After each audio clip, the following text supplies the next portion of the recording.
해서 그렇죠. 이제 우리가 쓸 수 있도록 한 건데, 그러니까 캐시백 같은 경우에는 10월 캐시백이 이제 11월 15일에 지급되고, 11월 캐시백이 이제 12월 15일에 지급이 됩니다. 그러다 보니까 한시적으로 사용하게 되는 거고요. 만약에 내가 돌려받은 캐시백이 있으면 유효 기간은 22년 6월 30일까지이기 때문에 네. 그때까지만 쓰시면 됩니다. 네. 하지만은 일단 캐시백은 그 다음 달에 나온 거기 때문에 이거는 일시적인 캐시백이다. 그래서 뭐 12월 달에 쓰는 게 1월 달에 나온다, 이거는 아니고요.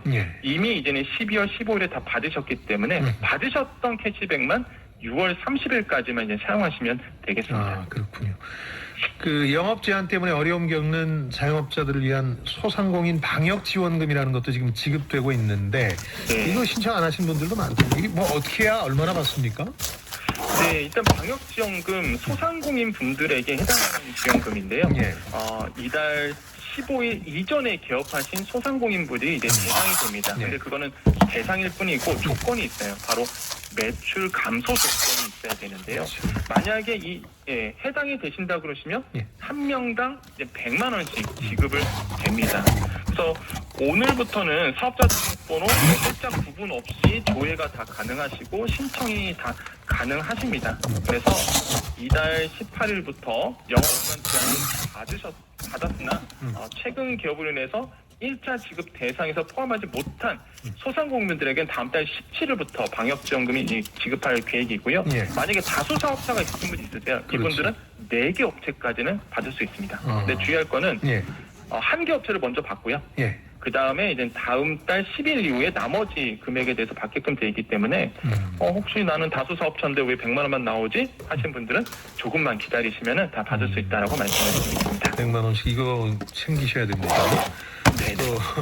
지난 11월이었나요? 그 단기적 일상 회복하면서 외식 문화 숙박 같은 이른바 소비 쿠폰 발행한다고 했는데, 최근에 좀 거리두기를 다시 강화하다 보니까 쓰기가 좀 무리인 것 같기도 하고, 그래도 좀 내수 활성화라든가 이런 거 생각하면 써야 될 것 같기도 하고, 이건 어떻게 되는 겁니까?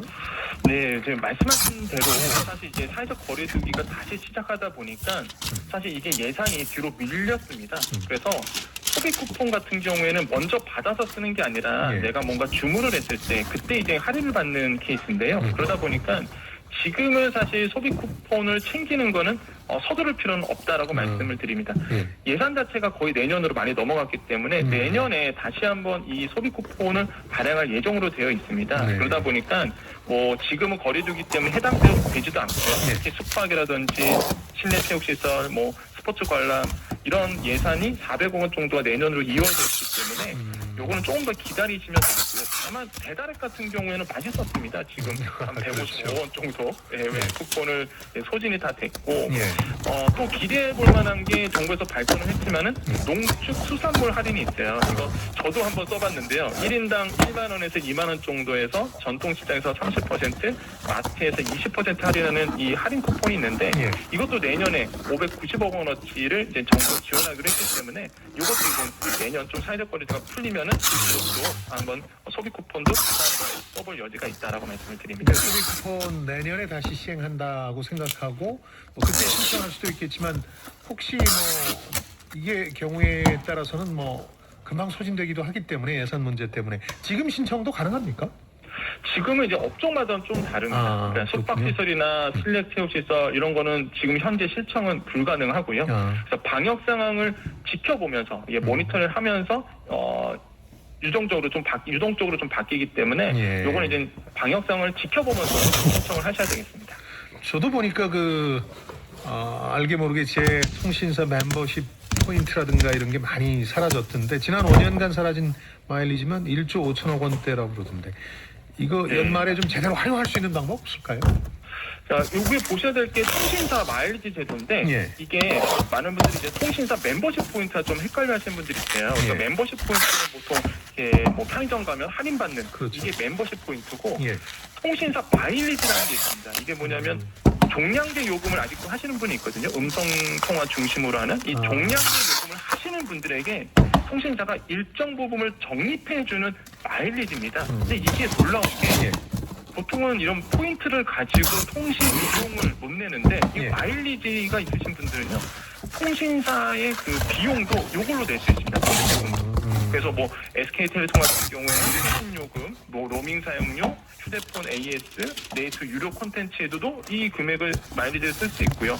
다른 업체들도 마찬가지로 통신 요금도 쓸 수 있고 단말기 AS 비용으로도 이 비용을 현금처럼 쓸 수 있기 때문에 당장 만약에 내가 멤버십 포인트 말고 마일리지 포인트가 궁금하신 분들은 내가 있는지 없는지 확인하시려면 통신사 쪽으로 문의를 하셔갖고요. 내가 마일리지 포인트가 있는지를 꼭 확인하시고 있으면 현금처럼 쓸 수 있기 때문에 통신 비용으로 하셔도 굉장히 현명하게 그러네요.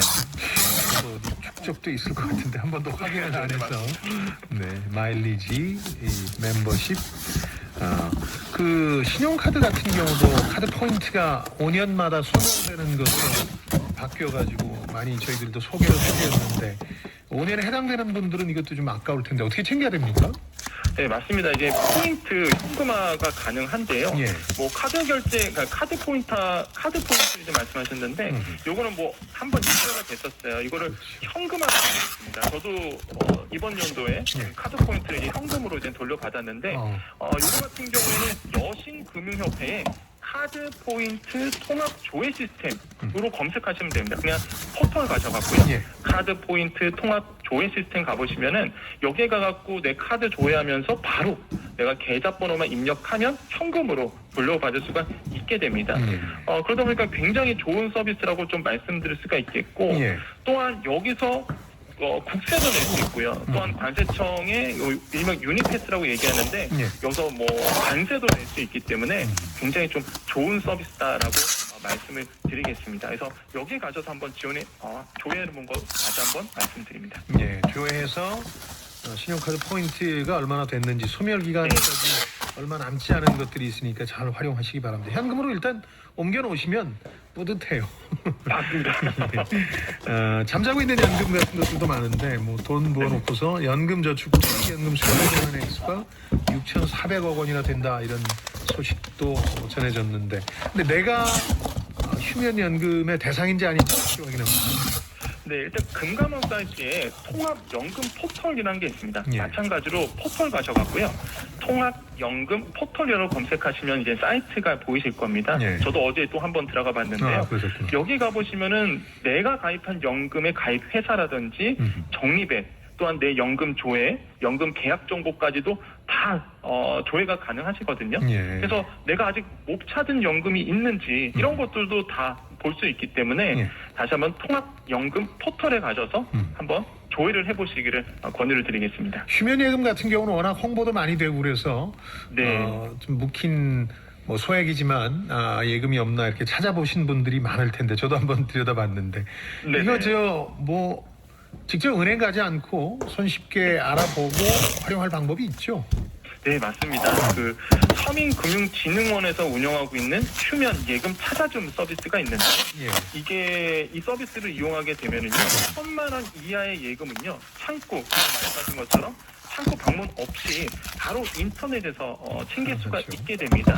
이게 사실 휴면 보험금은요 뭐 보험계약 관련 법률 또는 약정에 따라서 소멸시효가 완성된 이후에도 찾아가지 않는 뭐 환급금, 만기 보험금, 계약자 배당금 다 포함하거든요. 그러다 보니까 꼭 오늘 이 방송을 우리 청취자분들께서는 휴면 예금 찾아줌 서비스 가셔서 꼭 내가 혹시나 안 찾은 돈이 있는지 예금이 있는지 뭐 이런 것까지 다 볼 수 있기 때문에 꼭 해보시고요. 만약에 내가 좀 나이가 있어서 온라인 좀 어렵다 하신 분들은 서민금융 콜센터가 있습니다. 1397이거든요. 이쪽에 전화하셔서 문의를 해보는 것도 굉장히 좋은 현명한 지혜겠다라고 말씀을 드립니다. 휴면연금이나 휴면 예금 찾는 게 이게 재밌습니다. 약간 설레기도 하거든요. 뭐 결과가 늘 기대만큼 따라주지는 않습니다만. 그 휴면 보험금 같은 게 있는 분들 가운데 묵혀두면 이자 더 받으니까 그냥 놔둔다. 액수가 뭐 엄청나게 크지도 않고 그런 얘기를 하시는 분들도 있는데 이게 일리가 있는 얘기입니까? 그러니까 반은 맞고 잠깐 반은 좀 틀린 얘기인데요. 일단 숨은 보험금은 가운데 그 숨은 보험금 가운데 휴먼 보험금이라고 얘기하는데요. 이런 휴먼 보험금은 이자가 따로 제공되지 않습니다.